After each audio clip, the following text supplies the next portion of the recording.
A new remote code execution vulnerability on Linux has been announced, and we have almost no details about exactly what part of Linux in general this hits. However, the stated and apparently confirmed by multiple distribution vendors severity score of this particular vulnerability rates a 9.9 out of 10, which is off the charts. Just to put that in comparison here, the 9.9 out of 10 for the CVE's severity is huge. This is the severity for Heartbleed. You remember the Heartbleed one was a 7.5. Spectre rated in at a 5.6, and I think 5.6 as well for Meltdown.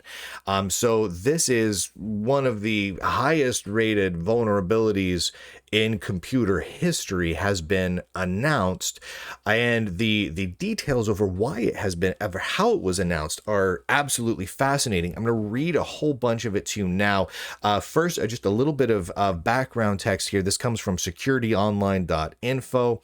A critical security vulnerability affecting all GNU Linux systems and potentially others has been identified by renowned security researcher Simon Margaritelli. Sorry if I'm butchering your name, Simon. I know Simon's a guy. Simon, his name is spelled Simone with an E at the end, but he's a guy, and I don't know how his name is pronounced. I couldn't find an audio clip of someone saying his name, so I'm going to go with Simon for now, just hoping that that's correct. My apologies if it's not.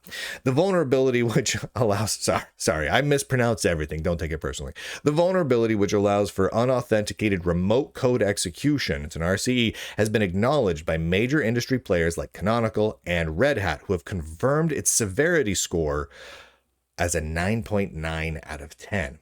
That's pretty gosh darn severe. Now this is important here. We have dates outlined. Okay, so discussions between the researcher that announced it, Simon, and the developers have led to an agreed timeline for public disclosure. September 30th, that's 5 days from now, initial disclosure to the open wall security mailing list. Okay, so we're going to find out more details by around September 30th, because once it's posted to the open wall security mailing list, details will get out.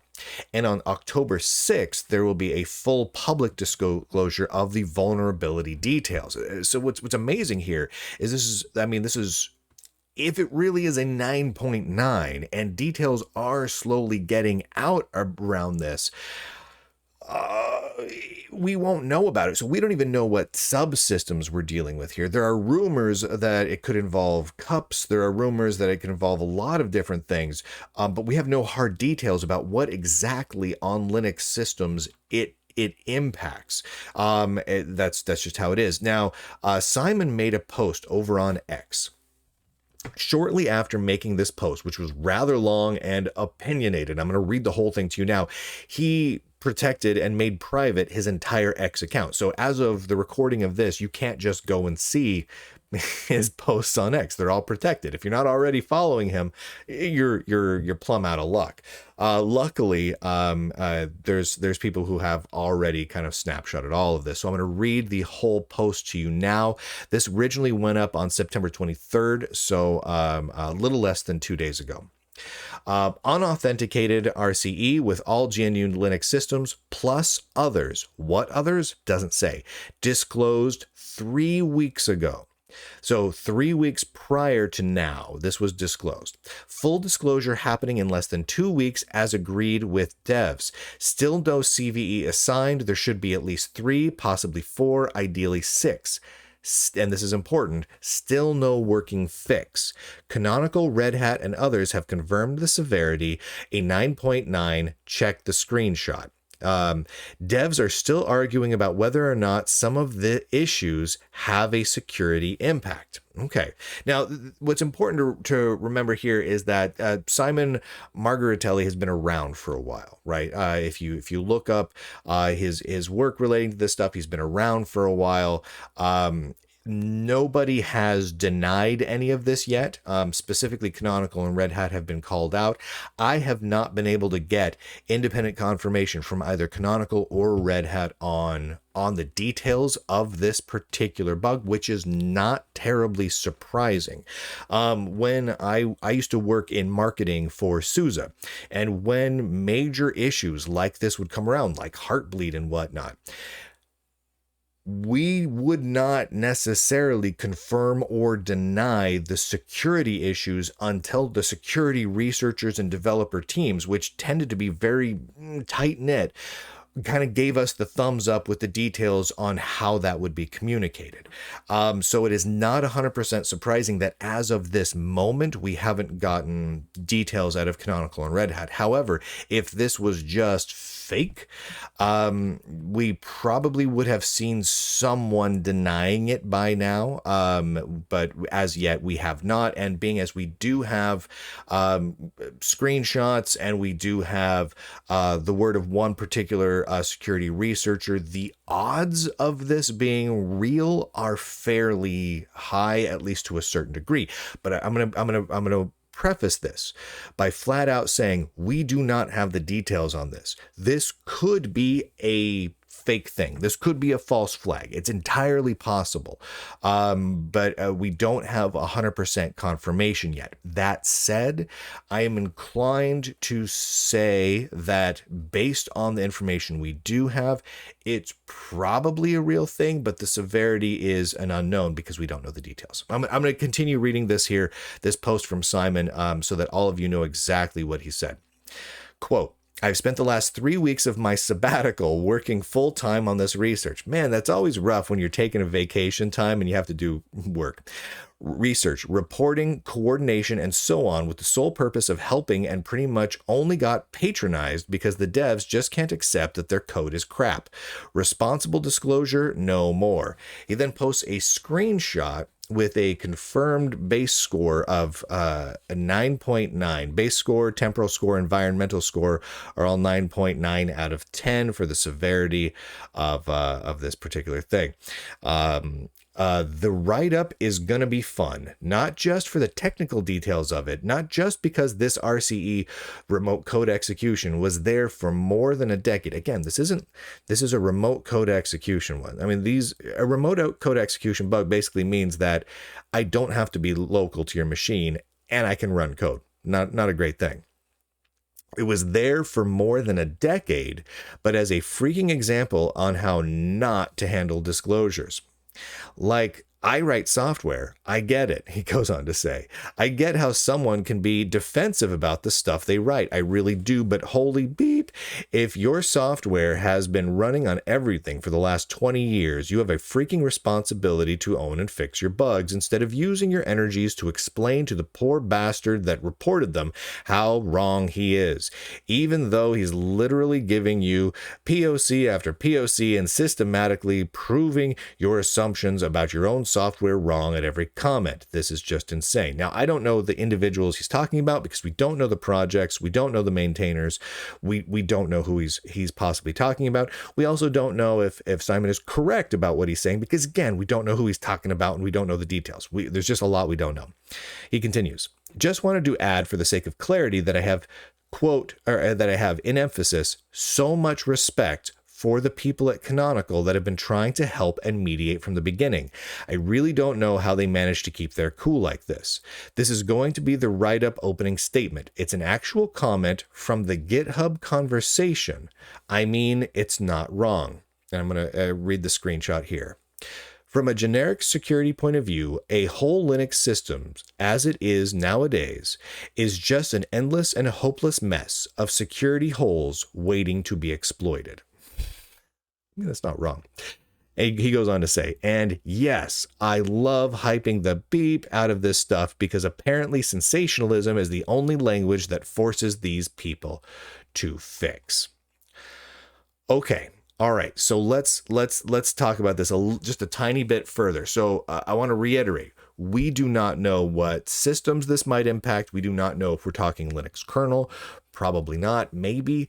We don't know if we're talking about one of the various subsystems that are commonly used, networking stack, cups. We don't know if this is a bash issue. We don't know. There's a lot we don't know, and it hasn't been confirmed. What we do know at this point is that Simon has locked down his X account. So we can't talk to him on X about it. We also can't go through his X/Twitter history on these sorts of things either. We do know that Simon has been around for quite some time and doing fairly well-regarded work, it seems. We do know that no corporation mentioned, Red Hat and Canonical, has denied any of this. The screenshots provided could certainly be doctored, but as of right now, it looks to be fairly legit.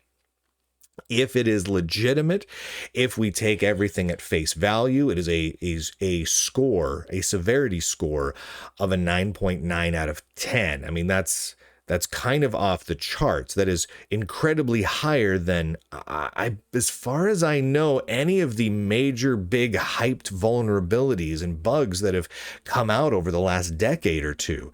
And now that doesn't necessarily mean it's going to be a massive problem, but it is a little bit concerning. The fact that we don't have, as of this moment, any indication of what systems this might impact means it's difficult for anyone to take proactive measures to protect their systems. And that information about what this issue might be is already starting to get out, because there are developers, and that means that there are people who are not developers within these companies that know about this issue. They're not speaking publicly as yet, but they will be as time goes forward. Once again, I'm going to bring up the timeline here. September 30th will be the initial disclosure to the OpenWall security mailing list. That's 5 days from now. It's Wednesday, Thursday, Friday, Saturday, Sunday. So that's this weekend. So Sunday, we'll have the OpenWall security mailing list be informed about some details relating to this CVE. Now, according to Security Online, I'm gonna read this.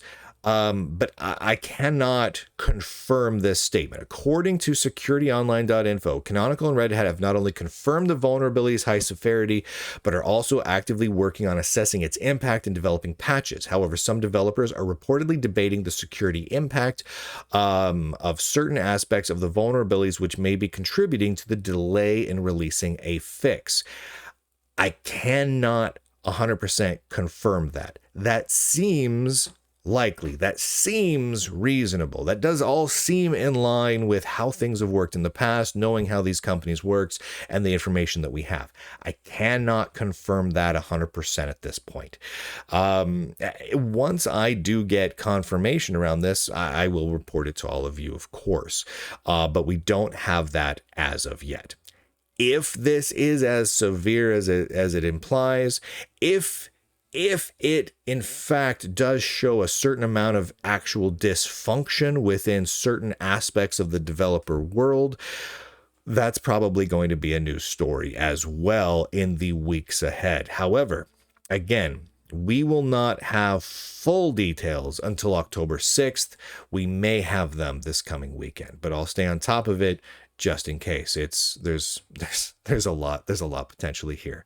I wanted to let you all know that yes, your systems, your Linux systems, and maybe other systems are crazy insecure. There is a remote code vulnerability out of there that scores a 9.9 out of 10 in the severity scale, which is like I don't know, that's like a Richter scale 8 earthquake. That's like massive, unprecedented. The entire west coast of the United States is now an island sort of earthquake level bad.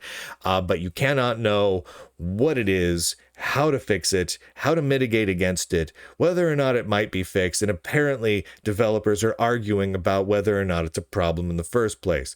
So a whole lot we don't know, which is annoying, but there you have it. That's the reality of the world we live in. And I want to put something in people's minds as we go forward. The statement here that was made by Simon And I'm gonna read this quote here where he says this is going to be the opening statement of the write-up. From a generic security point of view, a whole Linux systems as it is nowadays is just an endless and hopeless mess of security holes waiting to be exploited. End quote. That's not wrong.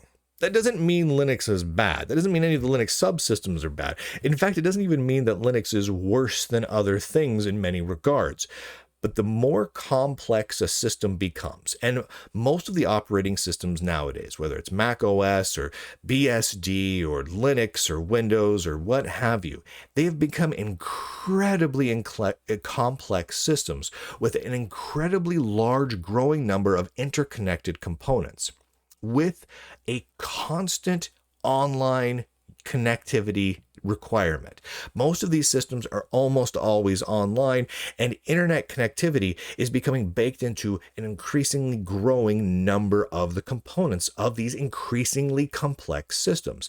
The more that happens, it increases the total surface area that is vulnerable to attacks. That is just the case. And the more complex and interconnected the systems are, the more possibilities there are for accidental bugs, which could result in remote code executions and a wide variety of other security-related issues, but also more opportunity for nefarious actors to inject potential problems or backdoors, which we have seen just this year in compression software.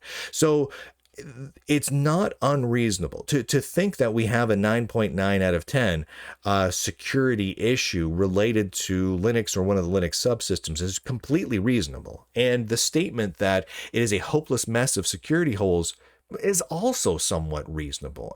We could say the same thing for Windows or Mac OS as well.